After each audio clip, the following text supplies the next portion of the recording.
नमस्कार, Ramawat maths classes में आपका एक बार फिर स्वागत है।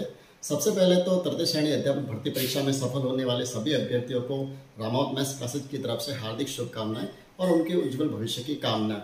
साथ ही जिन साथियों का सिलेक्शन नहीं हो पाया तो उनको भी निराश होने की आवश्यकता नहीं है, क्योंकि बहुत ही जल्दी राज्य सरकार ने घोषणा की है कि 33,000 पदों के लिए वापस और भर्ती परीक्षा आयोजित होने वाली है।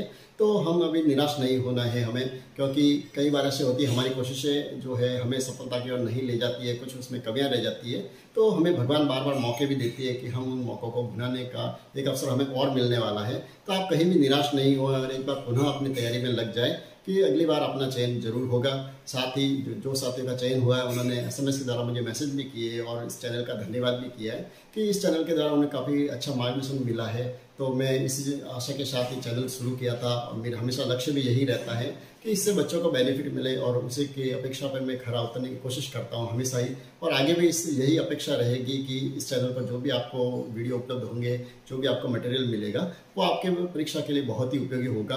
तो आप कहीं भी निराश नहीं हुए और अभी से अपनी तैयारी में लग जाए। साथ ही आपसे एक और निवेदन कर दूं कि अगर आप इस चैनल पर पहली बार आए हैं, आप वीडियो को पहली बार देख रहे हैं, तो आप इस चैनल को एक बार सब्सक्राइब कर दीजिए। साथ ही जो बेल आइकन है आप उसको भी प्रेस कर दीजिए, ताकि इस रेट से संबंधित जो भी आपको वीडियो मिलेंगे उसका नोटिफिकेशन आपको समय पर मिल जाएगा और आप कहीं भी वीडियो से वंचित नहीं होंगे।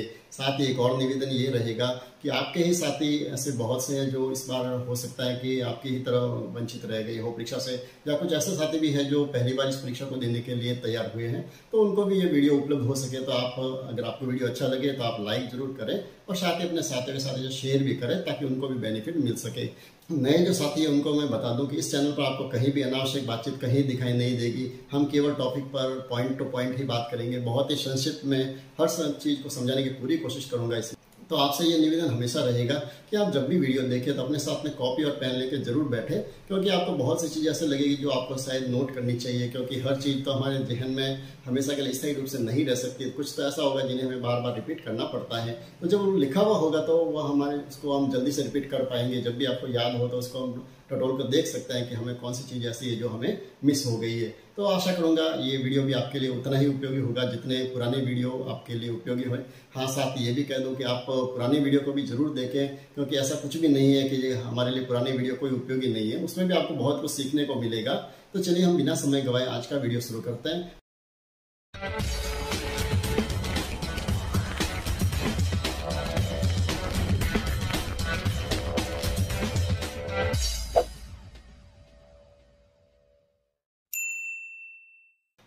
तो 1 करोड़ तक की पूर्ण संख्याओं को समझने से पहले एक छोटी सी जानकारी मैं आपको ये देना चाहूंगा कि सबसे पहले तो हमारे दिमाग में ये रहना चाहिए कि अंक और ये संख्या जो है, क्योंकि गणित में हमें अधिकांश प्रश्नों में ये शब्द कई बार हमें अंक दिखाई देता है, कहीं हमें संख्या शब्द भी दिखाई देता है। तो सबसे पहले तो इन दोनों के बीच में हमारा कंफ्यूजन दूर होना चाहिए, ताकि उसके बाद में हम प्रश्नों की भाषा को अच्छे से समझ पाएंगे कि हमें वास्तव में प्रश्न में करना क्या है। तो सबसे पहले हम बात करें कि अंक क्या चीज है। ठीक है, अब जैसे जो गणित जो हमारी शुरू हुई है उसमें हमें बहुत सारी चीजों की गणना करनी पड़ती है। गणित शब्द भी गणना से ही बना है, यानी जहां पर हमें वस्तुओं की गणना करते हैं। जैसे आपके सामने में एक 3 डायग्राम बना रहा हूं बिल्कुल हल्के से। ठीक है, अब इनको अगर गिनने को कहें तो ये कितने डायग्राम है हमारे सामने? 1, 2 और 3। ठीक है, और ये बोलने में तो क्या मैंने बोला इसको 3। ठीक, अब इसको जो हम लिखेंगे तो लिखित इसका जो रूप है, जो हमने 3 को लिखने के लिए एक हमने प्रत्येक रूप बनाया है, संकेत रूप जो बनाया है, ये संकेत जो है इन संकेतों को ही हम अंक कहते हैं। बहुत ही सिंपल सी परिभाषा आपको समझाऊं, कहीं भी आपको रटी रटाई परिभाषा याद करने की जरूरत नहीं है। यानी अंकों का सिंपल सा तात्पर्य ये है कि हम संख्याओं को गिनने के लिए जिन प्रतीकों का या जिन संकेतों का उपयोग करते हैं उन्हें कहते हैं हम अंक। ठीक है, तो ये अंक है कौन कौन से? तो बहुत ही सिंपल है, 0, 1, 2, 3, 4, 5, 6, 7, 8 और 9। बस ये हमारे पास कुल मिला के कितने अंक है? 10 अंक है, जिनको हम क्या करते हैं, हमारे प्रत्येक रूप में कोई भी संख्या बनाने के लिए हम इन संकेतों का उपयोग करते हैं। ठीक है, अब ये संख्या कैसे बनेगी? यानी संख्या जो है वो एकल अंक से भी बन सकती है, ये ध्यान रखें, या अंकों के समूह से भी बन सकती है। 2 तरह से संख्या बनती है। ठीक है, अंक तो अपने आप में स्वतंत्र होते हैं, अंक का उपयोग हम कहाँ करेंगे, संख्या को बनाने में किया जाता है। अब एकल अंक वाली संख्या कौन सी होगी, जैसे यही अगर हम एकल अंक ले लें 1 2 3 4 5 6 7 8 9, तो ये अपने आप में संख्या भी है, ठीक है। अब इन अंकों के समूह से कैसे मिलेगी, जैसे मैंने एक अंक लिया 2, एक लिया 3, एक लिया 5, ठीक है। तो ये इन तीनों को अगर मैं साथ में लिखूं तो ये बन जाएगी एक संख्या, ठीक। इस संख्या को पढ़ेंगे कैसे, वही 235। जब इनको साथ में लिखेंगे तब जाके ये एक संख्या बनेगी। और अगर ये कहीं पर अगर इस तरह से लिखा हुआ हो 2 3 और 5, तो यहाँ पर ये क्या है, ये पूरी एक संख्या नहीं है, या तो ये एक अंक वाली संख्या है या ये क्या है, केवल एक अंक है, ठीक है। तो ये जो है अंक और संख्या में सामान्य सा अंतर जो है वो आपको समझना बहुत जरूरी होता है, क्योंकि उसके बिना हम आगे की जो संख्या है उनको हम अच्छे से समझ नहीं पाएंगे। तो अंक और संख्या के बाद में अब हम आगे बढ़ते हैं कि संख्या जो है, हमें जो पूर्ण संख्या तक की जो हमें जानकारी होनी चाहिए, क्योंकि हमारा चैप्टर जहां तक है मैं आपको वहीं तक की जानकारी दूंगा, क्योंकि सारी संख्याओं के प्रकार इसमें हमें पढ़ने से मतलब नहीं है, क्योंकि जब हमारा चैप्टर ही कहाँ तक है, केवल पूर्ण संख्या तक ही हमें पढ़ना है, तो हमें ये मालूम होना चाहिए कि पूर्ण संख्या कौन सी है, ठीक है। तो उसके लिए हमें सबसे पहले तो ये मालूम होना चाहिए कि प्राकृत संख्या कौन सी होती है, ठीक है। तो प्राकृत संख्या कौन सी होगी, प्राकृत शब्द देखो सिंपल सा नाम जो है वो प्राकृत यानी ये प्रकृति से बना है, और प्रकृति में जितनी भी चीजें हैं उनको हम जहां से गिनना शुरू करते हैं वो है हमारी प्राकृत संख्या। बहुत ही सिंपल सा है, यानी गणना शुरू कहां से होती है, जितनी भी चीजें, जैसे आपके सामने मैं ये डायग्राम बना रहा हूँ, ठीक है, सर्कल बनाए मैंने छोटे, अब इनको आपको कहा जाएगा इनको गिनकर बताइए कि ये कितने हैं, तो हम गिनना कहां से शुरू करेंगे, 1 2 3 4 5 6 7। बहुत सिंपल है, यानी हमें कोई भी चीज की गणना करनी हो हम कहां से शुरू करेंगे, 1 से, 1 2 3 4 5, इस तरह से आगे बढ़ते बढ़ते संख्या आती रहेगी। कहां तक आती है ये संख्या, अनंत तक। अब आप एक चीज ध्यान रखिए, मैंने यहाँ पर देखिए 5 के बाद में जो है केवल यहाँ पर 1 2 और ये 3, केवल 3 डॉट ही किए, यानी कई बार आपको बहुत सारी गाइडों में इस तरह से लिखी हुई संख्या भी मिलेगी, जैसे 4 5 उसके बाद में इस तरह से लिखा हुआ हो। अब इसमें और इसमें भी थोड़ा सा अंतर है, क्योंकि जहां आपको गणित की अगर पूर्ण रूप से जानकारी नहीं हो तो हम इसको ऐसा भी लिखते हैं, लेकिन ये जो 3 जो डॉट बनाते हैं 1 2 और 3, इसका संकेत ये है, इसको अनंत कहते हैं, ये अनंत को प्रदर्शित करने का एक संकेत है। तो जब आपको प्राकृत संख्या शो करनी है तो हम कैसे करेंगे, 1 2 3 4 5, उसके बाद मैंने 3 डॉट लगा दिए, मतलब ये कहां तक है, अनंत तक, यानी 1 से प्रारंभ होकर जो संख्या होती है अनंत तक, वो क्या कहलाती है, प्राकृत संख्या, ठीक है। अब आती है उससे आगे दूसरा जो नाम आता है वो होती है पूर्ण संख्या, जो हमारा चैप्टर यहाँ से शुरू होता है। यानी पूर्ण संख्या कौन कौन सी है, यानी सारी जो प्राकृत संख्या है वो सारी की सारी पूर्ण संख्या है, ये आप ध्यान रखना। वैसे प्रश्न कथन वाले कई बार आते हैं एग्जाम में कि पूर्ण संख्या क्या प्राकृत संख्या है, या प्राकृत संख्या जो वो सारी पूर्ण संख्या है या नहीं है, तो ये हम चकराने के लिए देते हैं, लेकिन उसमें अगर हमें कॉन्सेप्ट क्लियर होगा तो हम कहीं नहीं अटकते। तो पूर्ण संख्या कौन सी होगी, जो प्राकृत संख्या का जो समूह है, गणित की भाषा में इसको क्या कहते हैं, समूह या समुच्चय, ठीक है, दोनों ही सब कहते हैं। तो अब पूर्ण संख्या कौन सी है, अगर इस प्राकृत संख्या में हम 0 को भी साथ में लिख दें, ठीक है, तो ये बन जाएगी पूर्ण संख्या। यानी पूर्ण संख्या हमें जो पढ़नी है 1 करोड़ तक की पूर्ण संख्या का तात्पर्य ये है, क्योंकि ये सारी संख्या जिसमें आ गई, तो कौन सी संख्या है जो नहीं है, 0 से जो छोटी जो संख्या होती है, यानी -1 -2 -3 -4, जितनी भी ये ऋणात्मक संख्या है, इन संख्याओं के बारे में हमें अभी अध्ययन नहीं करना है। तो इन संख्या को जब शामिल कर लेते हैं तो वो क्या बन जाता है, पूर्णांक। यानी कहने का तात्पर्य हमें पूर्णांकों का अध्ययन नहीं करना है, हमें क्या करना है, केवल पूर्ण संख्या जो है करोड़ तक की, उनको ही हमें इस चैप्टर में पढ़ना है, ठीक है। तो इतनी चीज जब क्लियर हो जाएगी तब हम इस चैप्टर को बहुत अच्छे से समझेंगे। चलिए अब आगे बढ़ते हैं, पूर्ण संख्या जो प्रश्न है वो किस तरह से आएंगे। पहला जो प्रश्न बनता है वो बनता है हमारे अंकों से संबंधित, यानी जितनी भी पूर्ण करोड़ तक की जो पूर्ण संख्या है उसमें हमें अंकों पर आधारित कुछ प्रश्न ऐसे पूछते हैं। जैसे मान लिया हम सबसे पहले हमें ये जानकर होने कि कितने अंकों वाली कितनी संख्या, अंकों से संख्या कैसे, जैसे मैं आपके सामने एक एग्जाम्पल लिख रहा हूँ 3 7 5 2 और 0, ठीक है, ये एक संख्या है, ये कितने अंकों वाली संख्या है, तो हम इसको अंक गिनेंगे तो हम 1 2 3 4 और 5, तो ये हो गई कितने अंकों वाली संख्या होगी, ये 5 अंकों वाली संख्या, ठीक है। तो ये हमें मालूम होना चाहिए कि जब अंकों से पूछिए तो हमें ये ध्यान रखना है, जैसे 5 अंकों वाली संख्या पूछी है तो उसमें अंक कितने होने चाहिए, 5, कोई भी 5 अंक हो सकते हैं, उसमें हमें कई ये ध्यान रखना है उसमें 5 लिखा हुआ होना चाहिए, ठीक है। अब सबसे पहले तो देखें कि संख्या जो है वो कितनी है। सबसे पहले हम बात करें 1 अंक वाली कितनी संख्याएं होती है, ठीक है। तो एक अंक वाली संख्या तो हमें सिंपल सा याद है, 1 से लगाकर 9 तक की जो संख्या है वो सारी कितनी है, जिसमें एक अंक है, यानी एक ही उसमें अंक दिया हुआ, कितनी संख्या ऐसे कुल मिलाकर 9 संख्या, ठीक है। और अगर हमें ये पूछा जाए कि एक अंक की सबसे छोटी संख्या कौन सी है, तो उसमें आप ध्यान रखें कि जब संख्या पूछे है उसमें आपको कहीं भी 0 नहीं लिखना है। संख्या शुरू कहां से होती है, 1 से शुरू होती है, तो सबसे जो छोटी संख्या होगी वो होगी 1, और एक अंक की सबसे बड़ी संख्या कौन सी होगी, 9।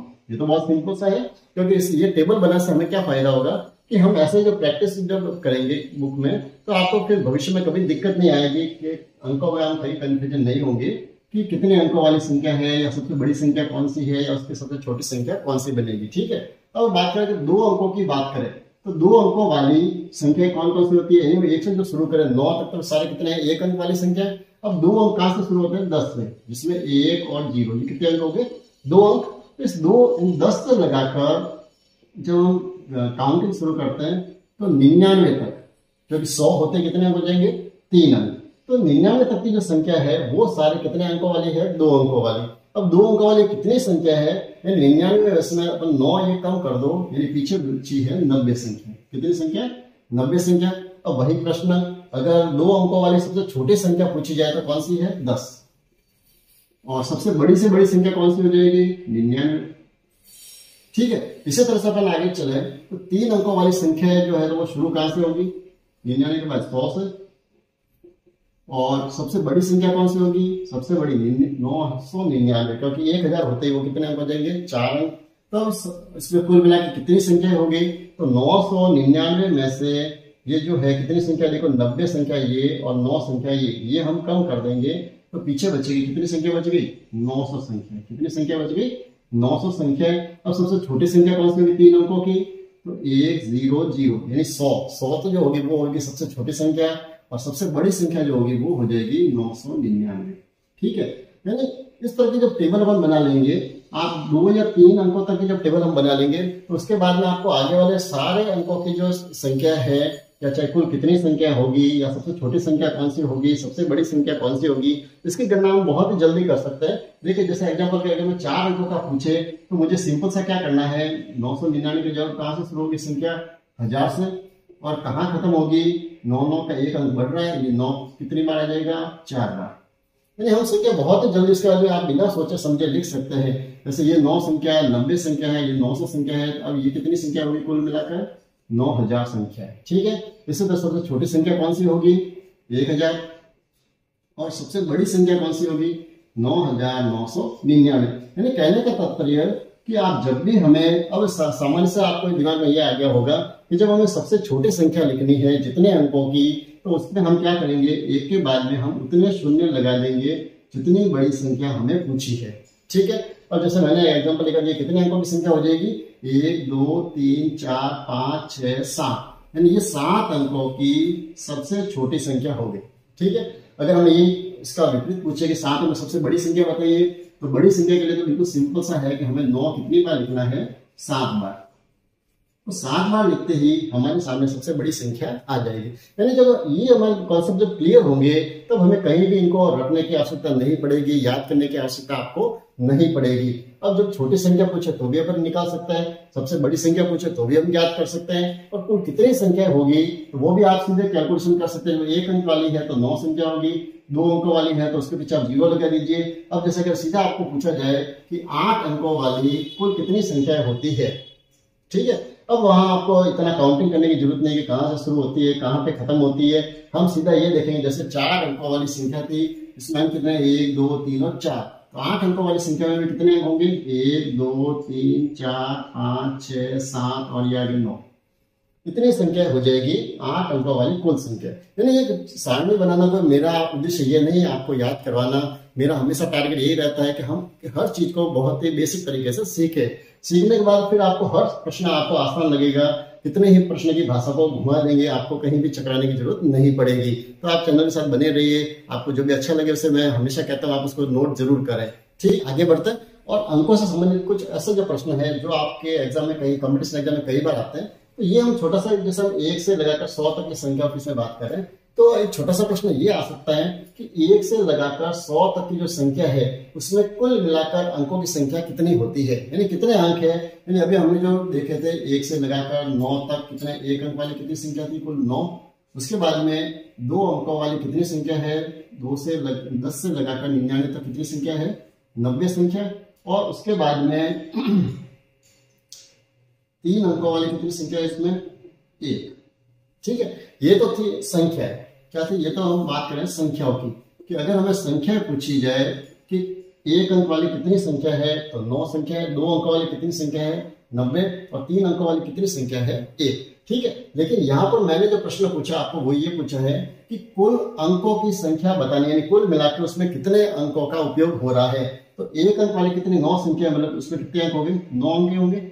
उसके बाद में 2 अंकों वाली कितनी संख्या है 90, यानी 90 के डबल कितने होंगे 180 अंक ये हो गए। और उसके बाद में 3 अंकों वाली कितनी संख्या, 1 संख्या यानी 3 अंक ये हो गए। यानी कुल मिलाकर कितने अंक हो गए प्रयोग उसमें, 9 3 12 हासिल 1 8 और 1 9, 192। यानी कुल अंकों की संख्या 1 से लगाकर 100 तक में कितनी आएगी, 192। यानी हमें कहीं भी चीज को रटना नहीं है, हर चीज को हमको समझना है। ठीक है, तो कुल मिलाकर कितने अंक होंगे, 1 से लगाकर 100 तक के जब हम गिनती लिखेंगे तो उसमें हमें 192 अंकों की जरूरत पड़ेगी। ठीक है, दूसरा प्रश्न, कुल मिलाकर शून्यों की संख्या कितनी होती है। तो शून्य तो हमें बिल्कुल सिंपल सा है, देखिए शून्य किसमें आएंगे, 10 20 30 40 50 60 70 80 90 और 100। शून्य केवल इन्हीं में आता है। कितने शून्य होंगे, देखिए 1 2 3 4 5 6 7 8 9 10 और 11। यानी कुल मिला के कितनी संख्या हो जाएगी, हमको शून्य वाले कितनी संख्या कुल मिलेगी, 11 शून्य हमें 1 से लगाकर 100 तक की गिनती में मिलेंगे। ठीक है, अब हमें ये काउंट करना है कि 1 अंक वाली कुल कितनी संख्याएं होती है। तो जितनी संख्या है देखिए आप, 1 अंक वाले हर अंक की एक सीरीज होती है और एक दूसरे अंक जो होते हैं सिंगल अंक भी होते हैं। तो कुल मिला के अन्य जो अंक है, अन्य अंकों का जब पूछे तो आप याद रखें 20 अंक, हर एक के कितने अंक होते हैं 20। यानी अगर हमें ये पूछा जाए कि 1 से 100 तक की गिनती में 2 कितनी बार आता है, या 3 कितनी बार आता है, या 4 कितनी बार आता है, ये सब तो आते हैं कितनी बार, 20 बार। अब केवल एक जो ऐसा है वो एक 100 जो अंक 3 अंक वाला 1 अंक एक्स्ट्रा आता है, वो जो है एक की जो आवृत्ति होती है वो कितनी बार होती है, 21 बार। ये आप याद रखें। ठीक है, तो बहुत ही छोटा सा प्रश्न है, क्योंकि मैं नहीं चाहता कि हमें कोई भी छोटी सी ऐसी जानकारी जो जिसकी जानकारी आपको नहीं हो और उसके कारण हमारा एक नंबर भी अगर इस प्रश्न में कटता है तो बहुत दुख होगा। क्योंकि इतनी तैयारी करने के बावजूद भी कई बार छोटी छोटी जो ये गलतियां होती है वो अक्सर रह जाती है। हम बड़े स्तर पर तैयारी करते हैं और कुछ छोटे जो प्रश्न, कई बार बेसिक प्रश्न भी आते हैं। क्योंकि लेवल फर्स्ट में मैंने ज्यादातर देखा है कॉम्पिटिशन एग्जाम में जो प्रश्न आते हैं उसमें बेसिक से जुड़े हुए थोड़े अच्छे प्रश्न जरूर बनाते हैं। तो वहां पर हमको ये बेसिक जानकारी होनी बहुत जरूरी है। तो हम जितने भी वीडियो मैं जो बनाता हूँ उसमें आप ध्यान रखें, सबसे पहले मैं सारे ही बेसिक से संबंधित वीडियो बनाता हूँ, फिर उसके बाद में जो विषय वस्तु है उस पर आधारित हम वीडियो बनाएंगे, और उसके बाद में जितने भी अभ्यास प्रश्न है अच्छे अच्छे तो उन अभ्यास प्रश्नों से संबंधित अपन वीडियो बनाएंगे। तो आप चैनल के साथ बने रहिए, कहीं भी आपको चैनल को छोड़ के अन्य किसी भी गाइड पढ़ने की भी मुझे नहीं लगता आपको शायद जरूरत नहीं पड़ेगी। दूसरा जो प्रश्न बनता है वो बनता है इन संख्याओं को पढ़ने या लिखने से संबंधित। ठीक है, क्योंकि ऐसा प्रश्न भी कॉम्पिटिशन एग्जाम में आता है। तो हम संख्याओं को किस तरह से लिख सकते हैं, या जो अंक हमें जो दिए हुए हैं, जैसे हमारे सामने एक संख्या लिखी हुई है 2 5 7 0 6 8 2 7 और 5। ठीक है, हम इतनी बड़ी संख्या इसलिए लेते हैं क्योंकि हमें देखिए 1 करोड़ तक की संख्याओं की जानकारी होनी चाहिए। तो यहाँ पर हम इकाई, दहाई, सैकड़ा, हजार, 10,000, लाख, 10 लाख, करोड़, एक संख्या ज्यादा होगी, चलो मिटा देते हैं। ठीक है, तो हमें जितने अंक चाहिए हम वहीं तक के ही पढ़ेंगे, एक्स्ट्रा भी नहीं पढ़ेंगे ज्यादा। तो ये जो मैंने आपके सामने लिखी है 8 अंकों की एक संख्या लिखी है।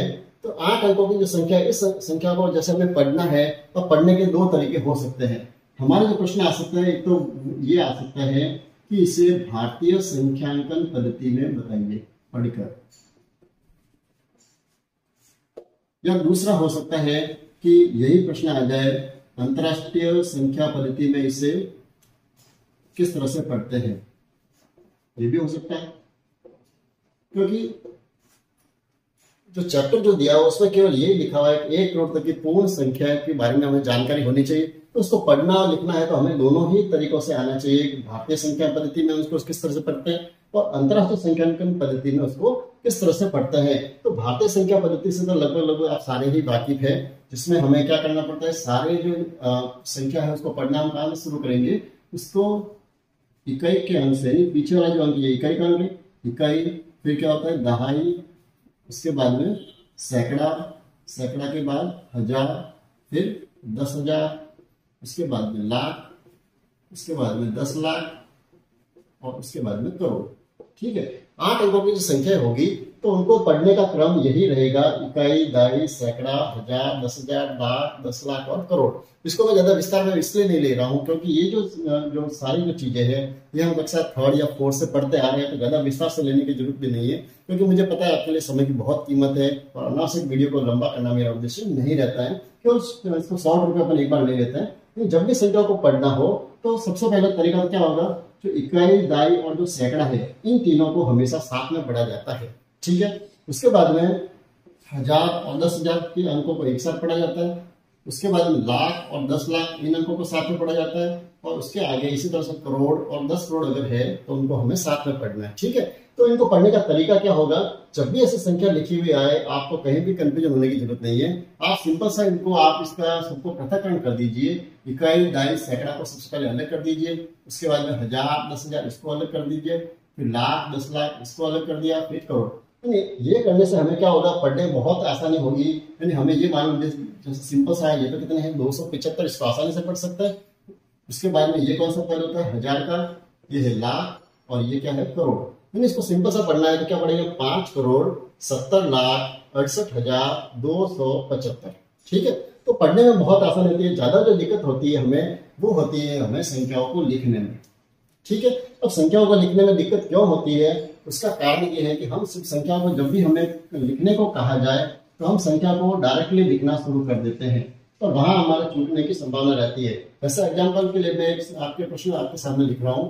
जैसे हमें 2,40,03,040, अगर ये जो मैंने जो संख्या जो बोली है या जो मैंने लिखा है शब्दों में, इसको हमें अंकों में बदलना है, इसकी संख्या लिखनी है। तो अगर हमें संख्या लिखने का है तो हम सर जल्दबाजी में कैसे लिखते हैं, 2,40,03,040।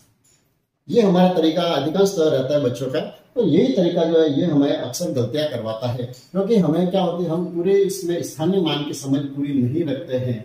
जब हमें स्थानीय मान की समझ नहीं होती है कि कौन से अंक का कौन सा स्थान है, अगर आप स्थानीय मान की समझ को साथ में रखेंगे तो आप ये इन संख्याओं को लिखने में कहीं भी गलती नहीं करते हैं। या इसको जब भी आपको इसको पहचान करनी हो तो आप सीधा सिंपल सा क्या कीजिए, आप जब भी संख्याओं को लिखना हो तो आप क्या कीजिए, उनको स्थान बना दीजिए। एक बार इकाई, दहाई, सैकड़ा, 1000, 10,000, लाख, 10 लाख और करोड़। ये हम क्योंकि हमें करोड़ तक की संख्या लिखनी है, तो जब आप इनका स्थान लिखकर अगर संख्या आप लिखेंगे तो कभी आपके ऐसे प्रश्न गलत नहीं होंगे। चाहे किसी भी भाषा में, किसी भी लैंग्वेज में, किसी तरह से भी आपको चकराने के लिए कैसे भी शब्दों में लिखना का पूछा जाए तो हम जरूर लिख पाएंगे। अब जैसे यहाँ मुझे क्या लिखना है, सबसे पहले देखिए 2 करोड़ लिखने हैं, यानी करोड़ के स्थान पर मुझे 2 लिखना है। तो ये करोड़ का स्थान है, यहाँ पर मैंने लिख दिया 2। ठीक है, उसके बाद मुझे लिखना है 40 लाख, यानी लाख वाले जो अंक है कौन सा स्थान है, लाख और 10 लाख, ये 2 स्थान है मेरे पास। अब मुझे 40 लाख लिखना है, तो 40 का मतलब सीधा है, मुझे दाही पर भी एक अंक लिखना पड़ेगा और एक इकाई पर लिखना पड़ेगा। ये हो गया मेरे 40 लाख। उसके बाद में 3,000, ये 1000 वाला जो स्थान है, अब 1000 वाले भी 2 स्थान है, दहाई का, 10,000 का और 1000 का। तो मुझे लिखने के 3,000 है, तो ध्यान रखें ये 1000 वाले स्थान पर ही मुझे लिखना है। ये 10,000 का स्थान जो वो कैसे रह जाएगा, खाली, क्योंकि जब 2 अंक होंगे तब मुझे दोनों 1000 वाले स्थान भरे जाएंगे। नहीं तो हमें क्या करना है, जो इसके केवल 1000 वाला अंक जो है वहीं पर हमें लिखना है। जैसे यहाँ 40 लाख की जगह 4 लाख होता तो हम 4 कहाँ लिखते हैं, इस लाख वाली जगह पर। ठीक है, जब हमारे दिमाग में ये चीज क्लियर हो जाएगी तो आप हर संख्या को अच्छे से लिख पाएंगे। चलिए आगे बढ़े। अब मुझे लिखना है 40, क्या लिखना है मुझे, केवल 40। तो हमारे पास स्थान 3 पड़े हैं, सैकड़ा, दहाई और इकाई। अब सैकड़े का मतलब होता है 100। अब यहाँ पर 100 कुछ भी नहीं लिखा हुआ तो इसको आप छोड़ दीजिए। पहले हम दहाई और इकाई पे देखेंगे क्या लिखना है, 40। तो वही तरीका है, अगर केवल एक अंक होता तो इकाई पे लिखते, 2 अंक कहता हम दहाई और इकाई दोनों पे लिख देंगे, ये हो गए 40। ठीक है, अब उसके बाद जो स्थान रिक्त रह गया वहां 0 लिख दीजिए। सैकड़े पे कुछ नहीं है, 10,000 पे कुछ नहीं है, 0। तो ये आपकी संख्या बन गई 2,40,03,040। जब आप इस तरह से लिखेंगे तो आपके कुछ भी लिखना हो तो आपके गलत नहीं हो सकता। फिर दूसरा एग्जांपल लिखते हैं, जैसे मुझे लिखना है 50 लाख 302। ठीक है, लिखने में बहुत ही छोटा सा है, 50 लाख 302 लिखना है। तो सबसे पहले तो मुझे कहां तक लिखने हैं हम, 50 लाख यानी लाख तक मैं इनके स्थान बना लूंगा, इकाई, दहाई, सैकड़ा, हजार, 10,000, लाख, 10 लाख, करोड़ की जरूरत नहीं है। हमें कहां तक जरूरत है, देखिए 50 लाख यानी हमें लाख में 2 अंकों की जरूरत है, तो इसलिए मैंने कहां तक लिखा है 10 लाख तक। ठीक है, अब सबसे पहले हम लाख की पूर्ति करेंगे। कितने लाख लिखने हमें, 50 लाख। तो एक तो यहाँ पर आ जाएगा, दूसरे जीरो यहाँ, ये हो गया 50 लाख। अब मुझे लिखने हैं 300 यानी 100 वाला यानी सैकड़े का स्थान है, तो इस स्थान पर मुझे क्या लिखना है, 300। यहाँ आ जाएंगे 3। अब अंत में मुझे लिखना है केवल 2 यानी इकाई और दहाई, तो केवल मुझे इकाई पर 2 लिखने हैं। ठीक है, दहाई पर कुछ भी निकल गया, एक ही अंक है, तब कहाँ लिखा जाएगा, इकाई पे। अब जो शेष जो स्थान है, हजार पे कुछ भी नहीं है तो जीरो हो जाएगा, दहाई पे कुछ नहीं है तो जीरो। तो इस तरह से आप किसी भी संख्या को बहुत ही सरल तरीके से लिख सकते हैं। चलिए अब थोड़ा सा अंतरराष्ट्रीय जो संख्यांकन जो पद्धति है उसको भी अपन समझ लेते हैं, फिर इस आज का वीडियो को समाप्त कर देंगे। चलिए अब अंतरराष्ट्रीय संख्यांकन पद्धति को हम थोड़ा सा समझते हैं। तो उसमें जो स्थान का निर्धारण वो किस तरह से होता है, तो सबसे पहले तो वही इसमें भी देखिए इकाई, उसके बाद में दहाई, उसके बाद में सैकड़ा। ठीक है, यहाँ तक तो वही स्थान है जो हमारे भारतीय संख्यांकन पद्धति में है। उसके बाद में कौन सा स्थान होता है, हजार, उसके बाद में 10,000, और उसके बाद में हमारे भारतीय पद्धति में तो यहाँ पर हमारा कौन सा आता है, लाख। लेकिन अंतरराष्ट्रीय पद्धति में जो संख्यांकन चलता है वो 3 अंकों में चलता है। कितने अंकों में चलता है, 3 अंकों में। हर बार 3 अंकों पे ही आगे पृथक्करण किया जाता है। उसमें 1000, 10,000 और उसके बाद में 100,000। हजार के उसमें कितने कॉलम मिलेंगे हमें, 3। हजार के बाद में हमारे लाख चलते हैं, इसमें क्या चलेगा, मिलियन। इसको क्या बोलते हैं, मिलियन। वही अगला जो चलेगा वो क्या होगा, 10 मिलियन, और फिर होगा 100 मिलियन। इसमें हर जगह आपको 3-3 का समूह मिलेगा। ठीक है, इसको एक एग्जांपल समझेंगे तो आपको अच्छे से समझ में आएगा। जैसे संख्या लिखी हुई है 3, 7, 5, 2, 6, 8, 2, 0, जैसे ये संख्या लिखी हुई है। ठीक है, अगर इसको भारतीय संख्या पद्धति में पढ़ना हो तो हम कैसे करेंगे, इकाई, दहाई, सैकड़ा को अलग कर दिया, हजार 10,000 को अलग कर दिया, लाख 10 लाख को अलग कर दिया, और हो गए करोड़। 3,75,26,820। ये तो होता है भारतीय संख्या पद्धति में। अब अंतरराष्ट्रीय संख्या पद्धति में अगर इसी को पढ़ना हो तो अब इसमें जो कॉमा लगाने का जो तरीका होगा वो थोड़ा बदल जाएगा।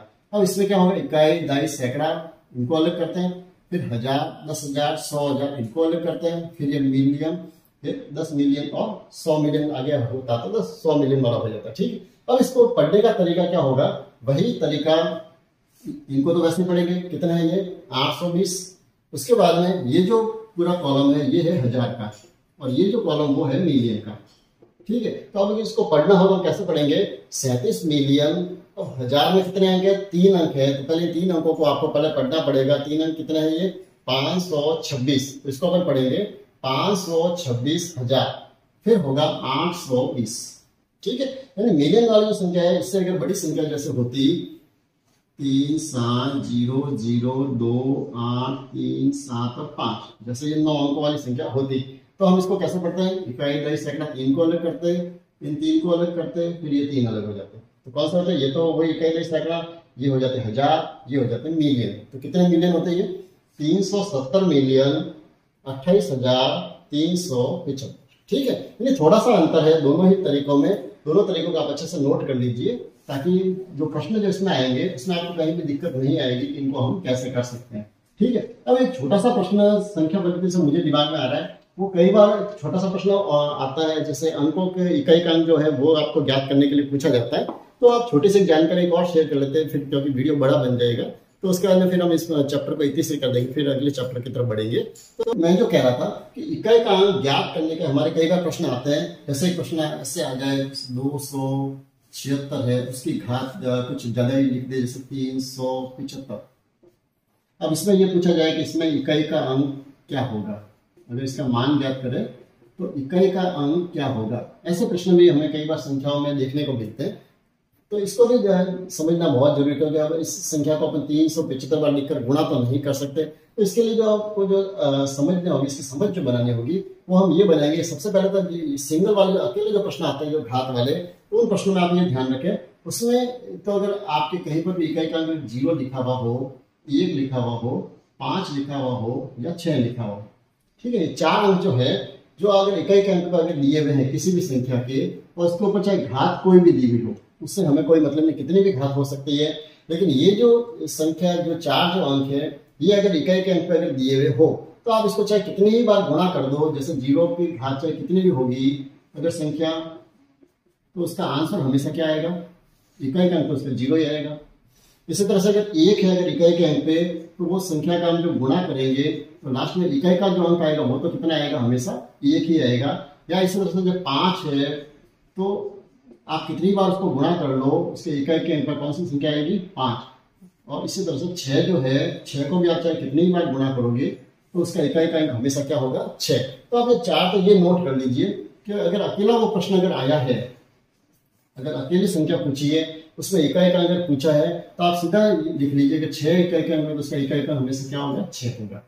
ठीक है, ये छोटा सा प्रश्न बनता है, लेकिन वहां ध्यान रखें इकाई का क्या होना चाहिए, 0, 1, 5 या 6। 4 अंक अगर होंगे तो उसमें चाहे कितनी ही घात हो, उसका इकाई का अंक हमेशा वही रहेगा। देखते ही आता है। दूसरा, अब अगर इनके अलावा दूसरे अगर कोई अंक दिए हुए हैं, जो 4 अंक है, इनको छोड़ के अगर कुछ भी अंक दिया हुआ है, जैसे एग्जाम्पल के लिए कुछ और ले लेते हैं, जैसे यहाँ दिया हुआ है 372, अब इसकी घात दे दिए मान लो 14, ठीक है। अब इसका अगर इकाई का अंक कौन सा होगा, हम कैसे पता लगाएं, इतनी बार हम इसका गुणा तो नहीं कर सकते। तो अब एक चीज आप ध्यान रखें, जितनी भी संख्या है 0 से लगाकर 9 तक की जो संख्या है, वो अगर इकाई का अगर उसको अब घात में अगर बदले, तो किसी भी संख्या, जैसे हम एग्जाम्पल 2 का ही लेते हैं, जैसे 2 की घात अगर 1 होगा तो उसका मान कितना होता है, 2, ठीक है। अगर 2 की घात 2 होगी तो उसका मान क्या होगा, 2 का 2 से गुणा कर दीजिए, 2 दूनी कितने हो जाएंगे, 4, ठीक है। अगर 2 की घात 3 होगी, इसका अर्थ हुआ 2 को 3 बार गुणा करेंगे, जब 2 गुणा 2 गुणा 2, इसका कितना आंसर आएगा, 8, ठीक है। मैं यहाँ डायरेक्ट लिख रहा हूँ 8। और 2 की घात अगर 4 होगी तो कितना हो जाएंगे, 8 दूनी 16, ठीक है। ये मैंने 4 आपके सामने आंसर लिखे हैं, और उससे आपको कुछ ज्यादा समझ नहीं आएगा। अब इनके मैं घातें जब आगे लिखूंगा, देखिए 2 की घात अगर 5 है, यानी 16 को वापस 2 से गुणा करेंगे तो कितने आएंगे, 32, ठीक है।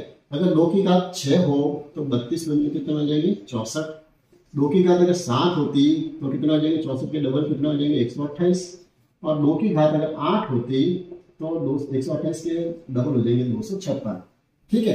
अब इनके आप जो घाते जो है उनको देखिए मैंने क्या दिया है, अब अंतिम अंक दीजिए। इसका अंतिम अंक कितना, 2। तो जो 5वीं घात आती है इसका अंक वापस क्या बन जाता है, 2। अगर 2 की घात 2 है तो उसका अंतिम अंक 4 है, तो उसमें भी 4 है। तीसरा अंक अगर 8 आएगा तो 7वां अंक भी कैसा आएगा, लास्ट में 8, 6 है तो वापस 6। इसी तरह से आप आगे चेक करेंगे तो आपको हर 4 घात के बाद में वापस 5वीं घात में आपको इकाई का अंक यही मिलेगा, ठीक है। तो ये जो किसी भी अंक के लिए ये लागू हो सकता है। तो जब भी ज्यादा घात दी हुई है, उसके लिए सामान्य से हमको क्या करना है, इसका घात अगर इकाई का अंक पता लगाना है तो हम कैसे पता लगाएंगे, तो जितने भी इसकी घात दी हुई है, जैसे यहाँ घात कितनी दी हुई है, 54, तो आप पहले इसको 4 से हम दे देंगे भाग, ठीक है। बहुत सारी गाइडों में आपको सीधा ही डायरेक्टली 4 का भाग बता दिया। अब ये समझाते ही नहीं है कि 4 का भाग हम क्यों दे रहे हैं, कि अब 4 का भाग देने से क्या होगा, देखिए इसका 4 का भाग देंगे, 4 एकम 4, पीछे 4 या 12, पीछे कितनी बच जाएगी, 2 शेष इसमें बच गए, ठीक है। यानी 13 बार तो इसका भाग पूरा जा रहा है। यानी ये जो 54 जो घात है, इसमें से इसकी 52 घात जब होगी तब तक तो इसका अंक वापिस यही रिपीट हो जाएगा, ठीक है। अब उसके बाद में हमें क्या करेंगे, घातें शेष बची कितनी है, 2 शेष जो घातें बची है, इन 2 घातों को ही इसके ऊपर आप प्रयोग करके देखिए। 372 की अगर घात हम केवल क्या लिखें, 2, क्योंकि 4 का भाग 13 बार तो पूरे हो रहे हैं, 13 बार तो ये कि जो अंक है वो पूरे रिपीट होते जाएंगे, तो हमें उसको देखने की जरूरत नहीं है। उसके बाद हम केवल उसके एक्स्ट्रा जो घात कितनी रह रही है हमारे पास, 2। तो ये जो 2 जो इस अंतिम जो अंक इसको आप 2 बार गुणा करके देख लीजिए। यानी 2 की घात जो 2 होगी वो आपका अंतिम अंक होगा। 2 दूनी कितने हो जाएंगे, 4। यानी इस पूरी जो संख्या इसकी 54 घातों में अगर हम गुणा करेंगे तो इसका अंतिम अंक क्या बनेगा 4। यानी किसी भी संख्या का इस तरह से आप घात निकालनी है तो 4 का भाग दे दीजिए, फिर आप जितने का भाग दें उससे हमें कोई मतलब नहीं है, ये आप ध्यान दें, इसका हमें कोई यूज नहीं करना है। हमें उसके बाद में जितने आपके शेष रहते हैं तो वो हमारे क्या हो जाएगा उसका इकाई का अंक। ठीक है, चलिए तो एक एग्जांपल के प्रश्न करके हम इसको समझते हैं कि किस तरह से जैसे इकलौता प्रश्न है या साथ में कुछ और है तो उसको अपन कैसे सॉल्व करेंगे। पहला एग्जांपल आपके सामने है, जैसे मुझे 673, 532 और 747 का गुणा करके हमें ये बताना है कि इसका इकाई का अंक क्या होगा। ठीक है, तो अब यहाँ पर हमें इन तीनों संख्याओं का गुणा करने की जरूरत नहीं है। हम क्या करेंगे, इनके जो इकाई के अंक जो है आप उनका ही केवल गुणा करके पता लगा लीजिए। जैसे कितना है, इसका इकाई का अंक 3, इसका इकाई का अंक 2 और इसका है 7। 3 दूनी 6, 6 7 कितने हो गए 42। इसका इकाई का अंक क्या है पीछे 2। तो ये जो संख्या होगी इसका इकाई का अंक कितना आ जाएगा 2। बहुत ही सिंपल है। ये तो जो सिंगल प्रश्न है वो तो बहुत सिंपल है। अब घात वाला जो प्रश्न है, अब जैसे ये संख्या दी हुई 327 की घात 26, 256 की घात 18, 409 की घात 57। अब इसका जो हमें इकाई का अंक पता लगाना हो तो क्या करेंगे हम, सबसे पहले जैसे यहाँ घात दी है 26, इसको आप 4 से भाग दे दीजिए, कितने बार हो गए 6 24 पूरे हो जाएंगे। शेष कितने बचेंगे 2। इसमें जो घात बचेगी वो बचेगी 2। यानी हमें केवल जितनी घात बचती है भाग देने के बाद, यानी यहाँ पर इसका इकाई का अंक क्या है 7, यानी यहाँ पर हमें 7 की घात 2 का हम मान ज्ञात करेंगे तो हमें पता चल जाएगा इसका इकाई का अंक क्या होगा। ठीक है, उसके बाद में यहाँ पर कितनी घात है 18, 18 को हमने 4 से भाग दिया, 4 4 16 पूरे हो जाएंगे। शेष क्या बचेंगे 2। इसमें कितनी घात बच रही है 2। इसका मतलब इकाई का अंक 6 है, इसके घात 2 को देखेंगे तो हमें मालूम पड़ेगा। इसी तरह से यहाँ पर कितने हैं 57, तो 57 को भी 4 से गुणा कर दिया, भाग दे दिया तो 14 4 56, 14 बार पूरा चला जाएगा भाग, 1 बचेगा शेष। ठीक है, एक बार देख लीजिए समझ में नहीं आया हो, ये 57 इसको हम 4 से भाग देंगे, 4 एकम 4, पीछे बच गए 1, ये हो गए 17, 4 4 16, शेष बच गया 1। ठीक है, तो ये भाग की कितनी शेष बच रही है घात इसमें 1, यानी यहाँ पर हमें 9 की घात 1 हमें लिखनी है। अब देखिए 7 की घात 2 का हमने 7 को 7 से गुणा कर दिया, 7 7 कितने हो गए 49। 6 की घात 2 का हमने 6 का 6 से गुणा कर दिया, 6 6 36 और 9 की घात 1 का 9 का 1 बार गुणा कर दिया 9। ठीक है, अब हम ये अंतिम जो अंक है इनका गुणा करके देख लीजिए क्या आ रहा है। 9 का गुणा 6 से किया, 9 6 54, 54 को वापस 9 से गुणा कर दीजिए, ये 54, इसको हम 9 से गुणा करते हैं, 9 4 36, 3 9 5 45 और 3 कितने हो गए 48। यानी आंसर आ रहा है 486, यानी अंतिम अंक जो होगा वो क्या होगा 6। ठीक है, अब कई बार प्रश्न करते हैं लोग कि आप छोटे छोटे भाग वगैरह ये आप यहाँ पर क्यों करते हैं, आप डायरेक्टली तो लिख सकते हैं, लेकिन मैं किसी भी चीज को ऐसे डायरेक्टली नहीं लिखना चाहता, क्योंकि मैं कहीं भी ये नहीं बताता कि मैं कितना होशियार हूँ, जितना जल्दी कर सकता हूँ, क्योंकि मुझे तो उन बच्चों को सिखाना है जिनकी स्पीड बहुत स्लो है, जो धीरे धीरे सीखते हैं, तो उनको हर चीज यहाँ बोर्ड पर ही सिखानी बहुत जरूरी होती है। तो आपने कहीं भी शंका नहीं रहे, हर चीज को आप समझे, कहीं भी आपको समझ में नहीं आए तो आप कमेंट्स में जरूर लिखें, ताकि नेक्स्ट जो वीडियो होगा उसमें अपन छोटी से छोटी समस्या का वही सॉल्व करते हुए आगे बढ़ेंगे। तो आशा करूंगा ये वीडियो आपके लिए बहुत ही उपयोगी हुआ होगा। हाँ, हालांकि थोड़ा सा बड़ा जरूर हो सकता है, लेकिन इसमें कहीं भी अनावश्यक चीज हमें नहीं है, और कुछ भी चीज जैसे छूट भी जाए तो भी मुझे अच्छा नहीं लगता, फिर अफसोस रहता है कि वो चीज इसमें ऐड कर दी होती तो शायद कहीं बच्चों के काम आ जाती। तो अगर आपको वीडियो अच्छा लगा हो तो आप लाइक जरूर करें और अपने साथी के साथ शेयर भी करें, और जो साथी पहली बार वीडियो के साथ जुड़े हैं या चैनल के साथ जुड़े तो उनसे एक बार पुनः आग्रह करूंगा, आप चैनल को सब्सक्राइब कर दीजिए और बेल आइकन को भी प्रेस कर दीजिए, ताकि रीट से संबंधित जो सीरीज के वीडियो बनेंगे उनसे आप कहीं भी वंचित नहीं रहेंगे, और आपके जो तैयारी जो चल रही है उसमें उपयोगी सिद्ध होगी। इसी आशा के साथ मिलते हैं अगली वीडियो में। धन्यवाद।